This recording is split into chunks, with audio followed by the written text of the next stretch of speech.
queridos alunos, com uma alegria encontro vocês aqui mais uma vez. Hoje nós vamos tratar um pouquinho dos pré-socráticos dentro da filosofia, um tema extremamente recorrente nos vestibulares, principalmente no Enem.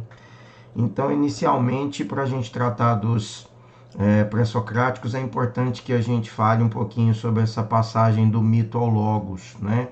A mitologia, então, ela formava esse grande conjunto de crenças que o povo grego usava para explicar os fenômenos, os fatos, a vida, tudo que acontecia era explicado através da mitologia, exatamente porque ainda não dominavam o conhecimento científico, ainda não conheciam o que era propriamente o conhecimento científico, o conhecimento racional, e é só com a filosofia plenamente desenvolvida, ou pelo menos iniciada a partir da proposta dos pré-socráticos, que nós vamos ter o desenvolvimento do logos. O logos vai representar a racionalidade, o logos vai representar explicações com um mínimo de lógica, né? E é por isso então que os primeiros filósofos são aqueles que davam explicações a partir da racionalidade, explicações lógicas, e não buscando mitos ou mesmo verdades teológicas para poder explicar os fenômenos da natureza e o contexto social. Então, a partir aí, né, dos séculos oitavo e sexto antes de Cristo, é que alguns desses grandes homens, né, notáveis homens da sociedade grega, começaram então a desenvolver um pensamento racional capaz de explicar os fenômenos da natureza e a vida social com uma certa lógica, com um princípio racional, né?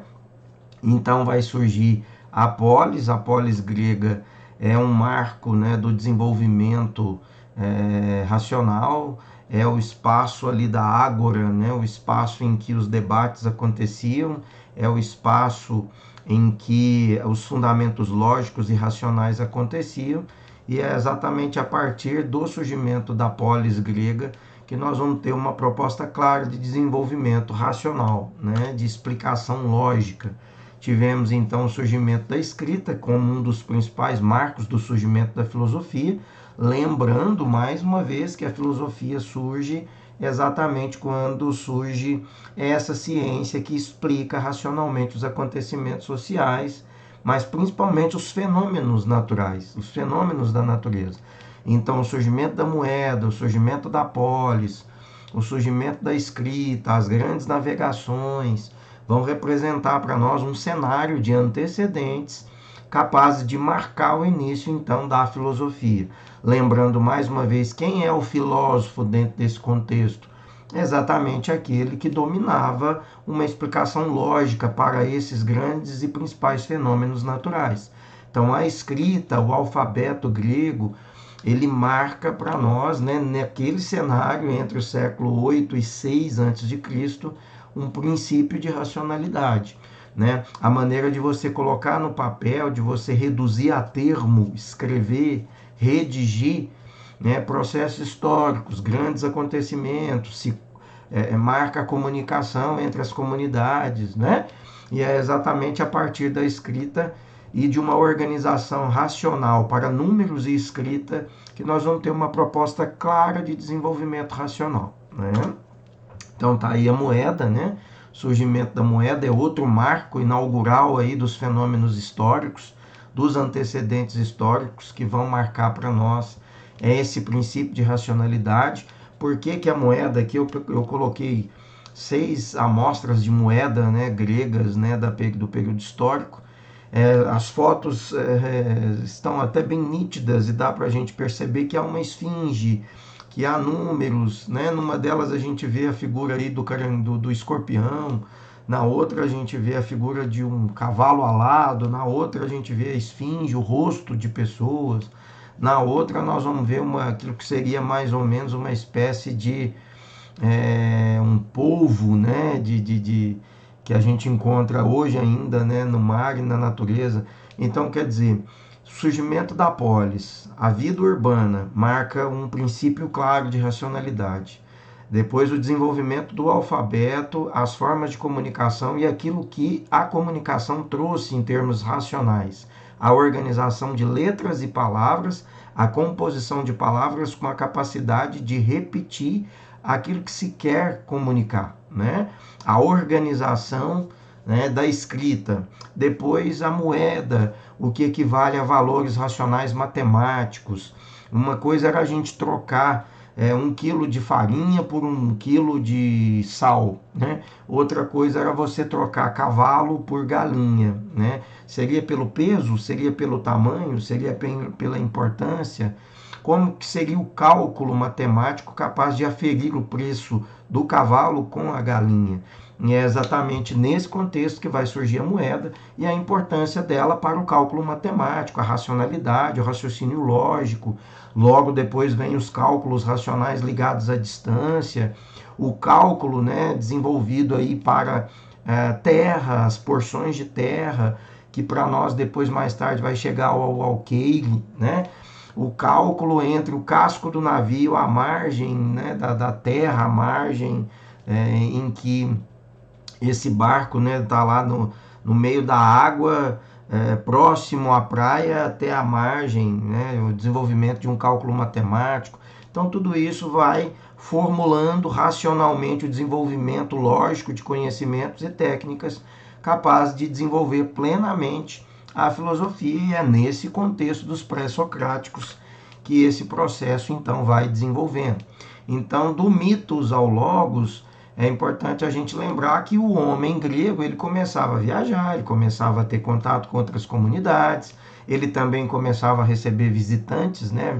Recebia visita de outras comunidades, de outros povos. E quando a gente fala da Grécia Antiga, nós não estamos falando propriamente da Grécia hoje, ali situada na Europa. Nós estamos falando de várias comunidades, de várias ilhas, né?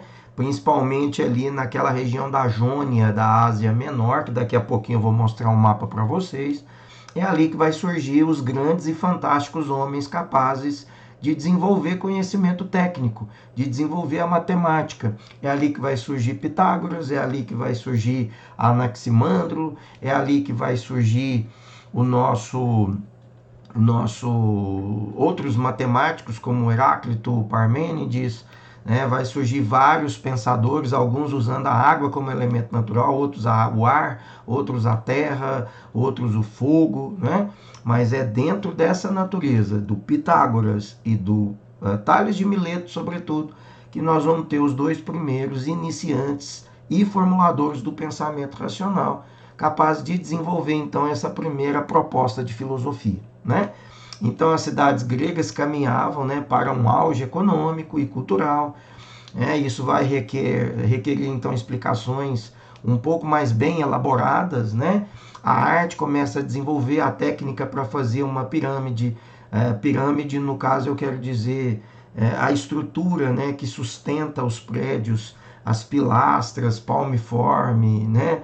Toda aquela estrutura daquilo que se desenvolvia dentro da arquitetura, das construções, a discussão acerca das virtudes, quais eram as principais virtudes, moral, ética, bondade, generosidade, coragem, todas essas virtudes já começam a ser colocadas em discussão, principalmente ali na ágora, né, no espaço de discussão da Grécia Antiga, e a partir daí formulações capazes de cada um entender, desenvolver pensamentos críticos e entender também a proposta de aplicação dessas virtudes como também uma proposta de uma vida melhor, como proposta de organização melhor da vida social, né?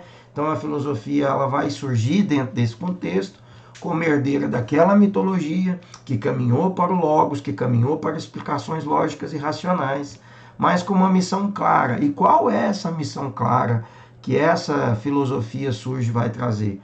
Apresentar explicações que não fossem mitológicas, explicar os fenômenos da natureza, explicar os problemas sociais de uma maneira lógica que não fosse através de mito e que não fosse através de uma linguagem religiosa, tá bom? Então, deixa de acontecer, sai de cena aquelas explicações fantásticas, mirabolantes, pouco racionais, para dar espaço ao logos com explicações criteriosamente lógicas e racionais. É dentro desse contexto que vai surgir, então, a filosofia. Aqui o mapa que eu me referi agora há pouco, da Jônia, essa regiãozinha que acompanha a pontinha do mouse, ó, a região da Jônia, né, na Ásia Menor. Aqui vocês vão ver que nós temos Sardis, nós temos Éfeso, nós vamos ter Mileto, onde surgiu Tales, que é praticamente o primeiro aí dos filósofos, né? Tales de Mileto e Pitágoras, que a gente conhece eles nos teoremas da matemática, mas é exatamente porque a filosofia é aquela que explica racionalmente que nós vamos aplicar Pitágoras e Tales, os primeiros filósofos, né? Aliás, o nome filosofia é do Pitágoras, porque foi o Pitágoras aquele que trouxe para nós a ideia de filos, amor, né? E sofia, sabedoria. Então, amor à sabedoria, amor ao conhecimento, é exatamente aí a tradução grega do nome filosofia, nome esse dado pelo Pitágoras. Depois nós tivemos o Tales de Mileto com várias contribuições significativas, e é a partir desse contexto, na Jônia, nessa região onde hoje nós temos a Turquia, né? Vocês estão vendo aí no mapinha que nós temos na Jônia, aí na Ásia Menor, Sardis, Éfeso, Mileto, Somos, vimos, vamos ter a Grécia mesmo do lado de cá, né? À esquerda, aí nós vamos ter Atenas. Então toda essa região, né, com vários pensadores, mas sobretudo aqueles que davam explicações racionais, se tornaram então os primeiros filósofos. É por isso que a filosofia é considerada a primeira ciência de todas, né? Porque é a partir daqueles que explicam racionalmente os acontecimentos sociais e os fenômenos naturais que nós vamos ter a formulação das primeiras teses filosóficas, e é por isso que a filosofia é a primeira de todas as ciências, tá bom, gente? Então, aqueles que explicavam racionalmente os fenômenos sociais, explicavam racionalmente com lógica e critério lógico os acontecimentos sociais, eram também sinônimo dos primeiros filósofos, tá? Então acatavam parcialmente os mitos, né? Mas acreditavam que havia uma explicação racional para esses fenômenos naturais. A grande preocupação dentro desse período pré-socrático, né, que a gente também chama de cosmológico, de organização do cosmos, né, o mundo ordenado, era encontrar o arché, né, o princípio fundamental. O princípio fundamental que era o próprio universo, que se encontraria no universo. E aí a principal pergunta dentro desse período pré-socrático ou cosmológico era: qual o elemento que deu origem a tudo isso, né? Do que ele compõe, né? O que sustenta propriamente o cosmos? Cosmos como referência e sinônimo de universo. Então, esses, né, eles eram os cosmológicos, aqueles que tentavam explicar o cosmos, tentavam dar traduções específicas para a forma como o universo aconteceria ou organizaria, né? Cosmos, universo, lógica, a lógica do universo, e, portanto, nós entendemos como explicações científicas para esses grandes fenômenos das ciências empíricas, sobretudo os fenômenos físicos, né? Esses notáveis homens, né, desse período, homens, seres humanos, porque aqui nós tivemos também mulheres, com muito pouca ênfase, porque não era permitido que as mulheres tivessem, mas nós vamos ter algumas mulheres que também se destacavam, não tanto no cosmológico, mas um pouco a mais, né? Aí no século I antes de Cristo, nós já vamos ter um cenário em que mulheres começaram também a participar desses debates e formular de modo racional algumas dessas explicações. Então, esses físicos, esses pensadores, esses matemáticos como Pitágoras e Tales de Mileto, eles queriam uma explicação para o mundo físico, eles queriam uma explicação para a natureza, uma explicação clara para todos os fenômenos naturais que ali estavam: eclipse, lua, sol, noite, dia, o cálculo do tempo. É importante a gente lembrar que dentro dos fatores históricos de surgimento da filosofia, nós vamos ter também a questão do calendário, que marcou racionalidade, cálculo de tempo, a observação das estações do ano, o período de cultivo, o período de colheita, o período mais chuvoso, o período que tinha uma estiagem. Tudo isso começa a centrar a ideia de racionalidade desses primeiros físicos preocupados em explicar à natureza. E é exatamente isso o período cosmológico que nós estamos aqui tratando. Então, por que são pré-socráticos? Porque estão antes, são aqueles notáveis homens antes de Sócrates. A partir de Sócrates, nós vamos ter o divisor de águas e propriamente formulações filosóficas plenas, claras, e o desenvolvimento de uma filosofia que vai buscar a ética, que vai buscar a racionalidade, que vai buscar o equilíbrio humano, que vai buscar a explicação de um contexto social marcado pelo senso crítico, né? Por menos manipulações. O Sócrates vai bater de frente com os sofistas, que eram os oportunistas naquele período, que ensinavam não filosofar, mas ensinavam técnicas de convencimento, assim como o marketing, assim como a retórica, né? E o Sócrates não concordava com isso. Então, Sócrates ele inaugura um pensamento e um compromisso com a verdade. Então, os pré-socráticos são aqueles que antecederam Sócrates. Entre esses pré-socráticos são aqueles que nós vamos tratar alguns deles aqui de modo bem rapidinho. Depois eu vou detalhar numa videoaula separada o Heráclito e o Parmênides, porque são os dois mais principais e que têm especificidade na Unesp, no Enem. Então nós vamos tratar de uma aula separada para o Pitágoras, para o Parmênides e para o Heráclito, tá bom? E nessa aula nós vamos começar então tratando do Tales de Mileto, é chamado pai aí da filosofia, foi o primeiro a formular, né, um princípio filosófico, o princípio de universo, né, que ele coloca como grande elemento é a água. Para o Tales de Mileto, a água representava vários estados, né? É imprescindível que, a partir da água, o desenvolvimento da vida, a água está em todos os lugares, a água como mecanismo de sobrevivência, deve ter sido, então, segundo Tales de Mileto, deve ter sido a partir da água, então, que teria surgido o universo. A grande preocupação nesse cenário do período cosmológico não era encontrar o axé, o princípio supremo universal, pois então, para o Tales de Mileto, a água talvez explicaria a origem de tudo isso, do próprio universo, e para o Tales de Mileto, portanto, a água poderia então ser o axé, e é exatamente a partir da água que ele vai desenvolver os principais elementos e traços da sua filosofia cosmológica. Então, a água, né, teve aí alguma faculdade especial que permitia transformar-se imediatamente. Você vê que ela tem estados, né? O gelo, né, o sólido, o gasoso e o líquido. É uma curiosidade que o Tales começa a despertar e começa a avançar, né? A água, né, está em todos os lugares da vida, é a partir dela que, segundo ele, floresce a natureza. A água, né, do rio Nilo, o transporte, a crescente fértil que nós vamos ter ali na região da Mesopotâmia, e, portanto, a produtividade, fonte de vida, né, fonte de irrigação, fonte de produção agrícola. Então, quando Tales de Mileto coloca a água como provável axé, o grande elemento da natureza, que talvez teria sido a partir da água, então, aquela, né, que deu origem à vida e ao universo, o Tales vai perceber que havia regiões áridas exatamente porque faltava água. Outras regiões que eram fortemente banhadas pela água e que se desenvolvia e que tinha verde, que tinha alta produtividade e que mantinha seus povos com uma vida, mantinha seus povos exatamente com um bem-estar melhor. O próprio oásis no meio do deserto representava, em termos de significado, né, a importância da água. Então, a partir de cada um desses acontecimentos, o Tales então tinha a convicção de que a água seria o axé.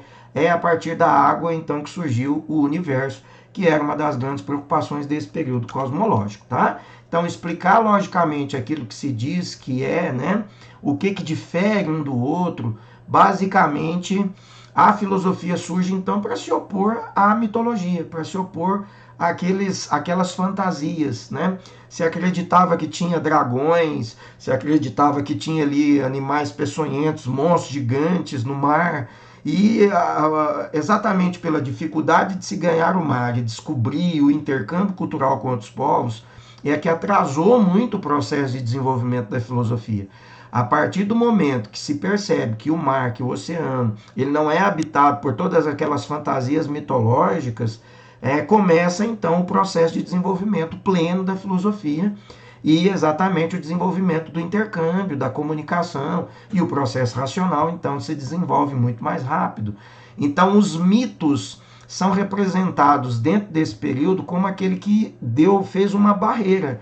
Os mitos explicam uma certa barreira ao progresso científico, ao progresso filosófico. E é isso importante, então, a gente observar as reflexões críticas desses homens, né, desses pré-socráticos, para tentar explicar o axé, a physis, que é a própria natureza do grego, e a importância de cada um dos elementos naturais na tentativa de explicar o surgimento do universo, do cosmos. Então, o segundo desses homens que nós vamos citar é o Heráclito de Éfeso. Para ele, o primeiro princípio seria o fogo, né?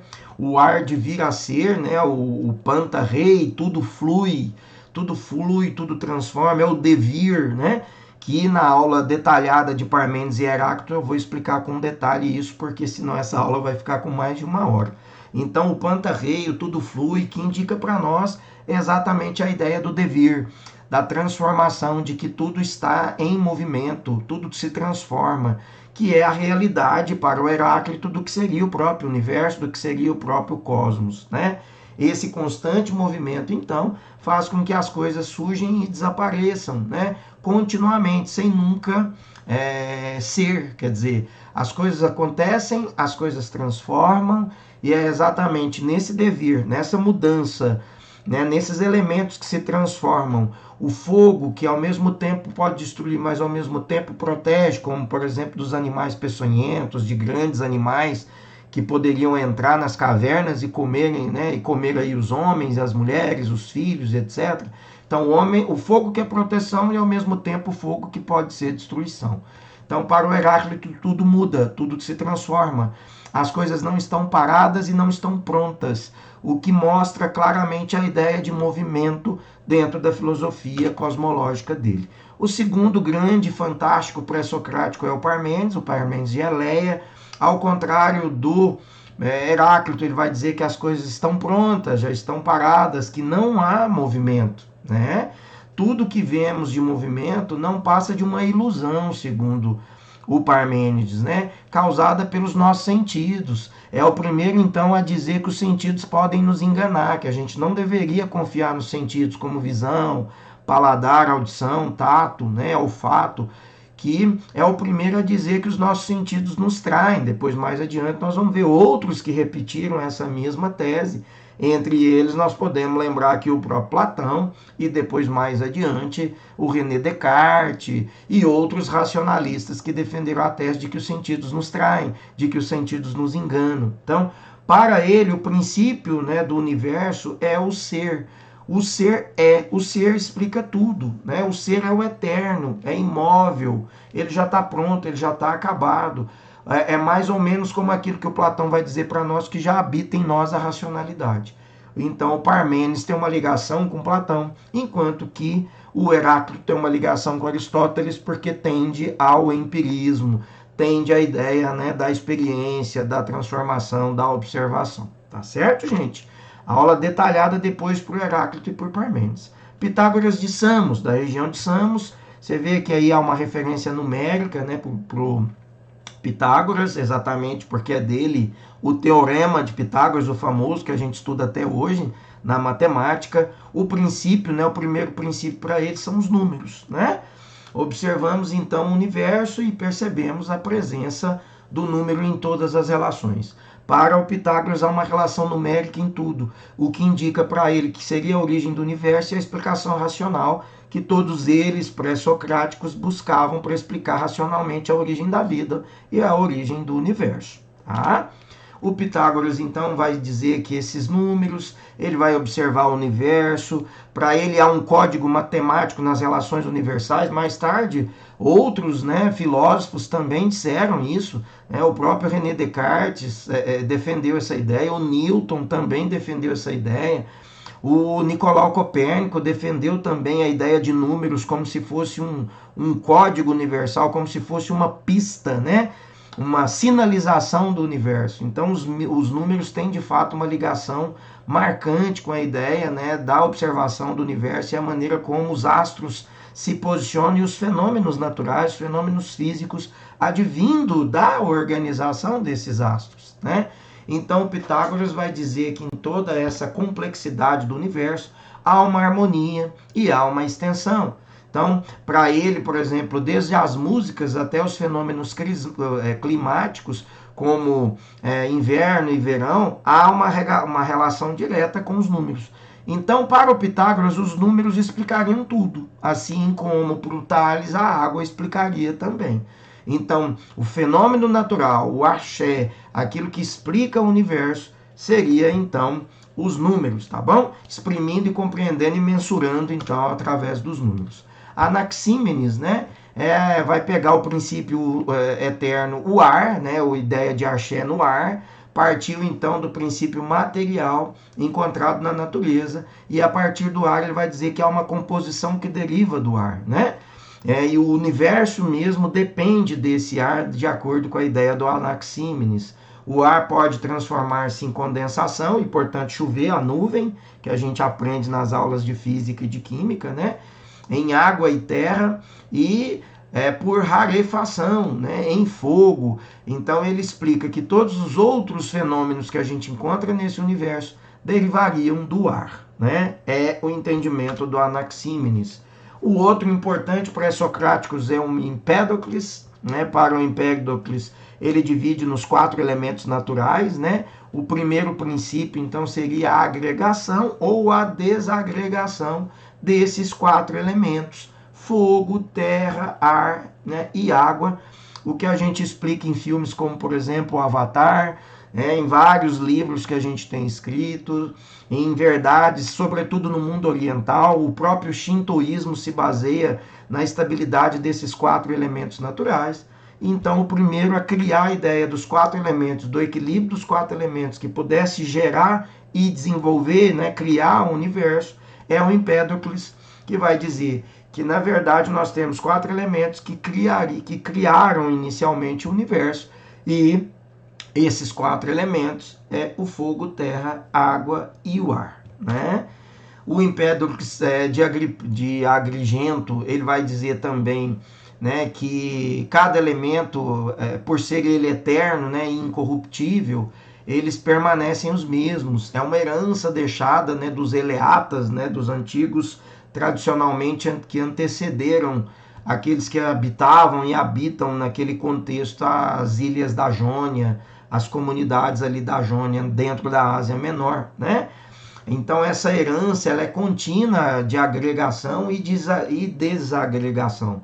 Então, de vínculos, né, de agregar e transformar e resultar em outros elementos naturais, ou de desagregação, quando acontece uma reação química, quando acontece um fenômeno físico, né? E é exatamente nessas multiplicidades que o Empédocles vai explicar também o devir, assim como o Heráclito fala da transformação, da mudança. Agregação e desagregação já indica mudança, já indica transformação, já indica reações químicas e reações físicas, né? E são respectivas, segundo o Empédocles, a ideia, né, da agregação, o amor, e desagregação, o ódio, que estão muito bem caracterizados na ideia de amor, que aproxima, vincula, e de desagregação, o ódio, que desfaz. E nós vivemos essas realidades filosóficas hoje marcantes nessa sociedade, também em que há algumas agregações, mas várias desagregações, por motivos distintos, como poder, ideologia, questão religiosa, diferenças culturais, intolerância, tudo ódio, uma sociedade, né, que tende muito ao fascismo e que vai resolver e que vai resultar em vários processos desagregadores e multiplicadores de violência, multiplicadores de ódio e de afastamento entre os seres humanos e da própria humanidade, né, como um todo. O Demócrito de Abdera, ele vai ser aí um dos importantes descobridores, né, do átomo, né, da ideia do princípio do átomo. Segundo Demócrito, tudo surgiu do átomo, né, tudo deriva propriamente do átomo, e é por isso que ele está ligado diretamente ao estudo da química, né? Então, para o Demócrito, a primeira teoria atômica, né, desenvolvida aí por ele, um espaço vazio separa os átomos, permitindo-lhes que se mova livremente. Então, todas as outras composições, todos os outros fenômenos, a própria matéria deriva inicialmente desse átomo, que é o princípio universal, que seria o axé, na figura desse pré-socrático chamado Demócrito, que a gente também estuda lá na química, né? O Demócrito e o Leucipo, eles vão dizer então, né, que os átomos movem, podem colidir um com o outro, formar novas disposições, né, de átomos, de modo que os objetos no mundo então parecem mudar, né? Os dois pensadores, tanto o Demócrito quanto o Leucipo, eles vão considerar que é um número infinito, né, esses átomos eternos, mas que os números de diferentes combinações, né, aos quais eles podem se ajustar, é finito. Então, aí eles vão dizer então que há um número infinito desses átomos na natureza, mas quando você consegue encaixar as combinações desses átomos, a gente consegue chegar a um valor finito. É esse propriamente um dos princípios aí da química, né? O Anaximandro, o princípio para ele é o opeiron, né? Que segundo ele é o ilimitado, é o indeterminado, é infinito, né? Para ele, então, para a gente chegar ao axé, era importante, então, que nós entendêssemos as diversas qualidades, né? Quanto às quantidades existentes nessa sociedade. O opeiron é exatamente a possibilidade de um cálculo, de uma porção, de um valor. Quando a gente consegue chegar a esse valor, a esse cálculo, o ilimitado, o indeterminado, o infinito, mas a gente consegue estabelecer, né, a quantidade, né, e a qualidade, efetivamente a gente descobriria o princípio universal, que é o axé, né? O Anaxágoras, né? O princípio para ele é o nous, né? Esse nous é a mente, é a inteligência, é a possibilidade de raciocínio. As estrelas, a luz, o sol, né? São rochas, não deuses. Então ele vai caracterizar que há uma diferença daquilo que seriam deuses e aquilo que seria propriamente os objetos da natureza, tá bom? E aí a gente chega ao final com os créditos aí das imagens, né, que eu busquei nos slides cheios. Eu agradeço a presença de vocês e, como eu disse, na próxima aula eu vou fazer um vídeo específico para tratar do Heráclito e do Parmênides. Aqui nós tratamos de todo o surgimento do período cosmológico e da filosofia cosmológica. Um beijo grande, até a próxima, muito agradecido.